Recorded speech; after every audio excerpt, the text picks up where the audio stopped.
Hi ಸ್ನೇಹಿತರೆ, ನಿಮ್ಮಲ್ಲಿ ಒಂದು ವಿನಂತಿ. ನಾನು ಮಾಡುವ ವಿಡಿಯೋಗಳನ್ನು ಶೇಕಡ 97.9% ಸಬ್ಸ್ಕ್ರೈಬ್ ಮಾಡದೇ ಇರುವವರೇ ನೋಡುವುದರಿಂದ ವಿಡಿಯೋ ನೋಡುವುದರ ಜೊತೆಗೆ ದಯವಿಟ್ಟು ಸಬ್ಸ್ಕ್ರೈಬ್ ಮಾಡಿ, ಹಾಗೆ ಪಕ್ಕದಲ್ಲಿರುವ ಬೆಲ್ ಐಕಾನನ್ನು ಒತ್ತುವುದನ್ನು ಮರೆಯಬೇಡಿ.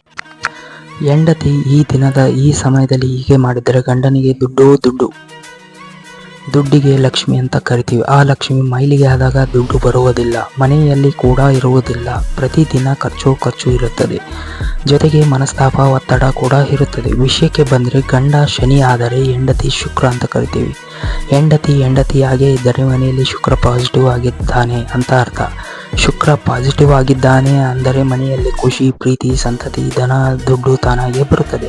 ಅಕಸ್ಮಾತ್ ಹೆಂಡತಿಯ ಮನಸ್ಸು ಚಂಚಲದಿಂದ ಇದ್ದರೆ ನೀಚ ಚಂದ್ರನ ಸಂಬಂಧ ಇದೆ ಅಂತ ಅರ್ಥ ಆಗಿರುತ್ತದೆ.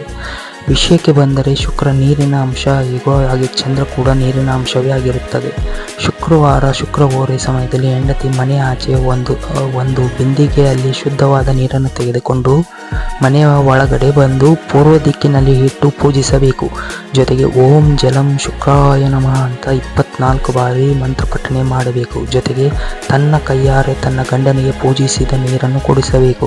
ಹೀಗೆ 6 ಶುಕ್ರ ಹೋರೆಯ ಸಮಯದಲ್ಲಿ ಮಾಡಿದರೆ ಹೆಂಡತಿಯಿಂದ ಗಂಡನಿಗೆ ದುಡ್ಡು ಬರುತ್ತದೆ ಪ್ರೀತಿಯಿಂದ. ಧನ್ಯವಾದಗಳು, ನಮಸ್ಕಾರ. ಇನ್ನೂ ಹೆಚ್ಚಿನ ನನ್ನ ವಿಡಿಯೋಗಳು, ಮಾಹಿತಿಗಳು ತಿಳಿಯಬೇಕಾದರೆ ನನ್ನ ಯೂಟ್ಯೂಬ್ ಚಾನಲನ್ನು ಸಬ್ಸ್ಕ್ರೈಬ್ ಮಾಡಿ, ಲೈಕ್ ಮಾಡಿ, ಶೇರ್ ಮಾಡಿ. ಪ್ರೀತಿಯಿಂದ ಧನ್ಯವಾದಗಳು, ನಮಸ್ಕಾರ.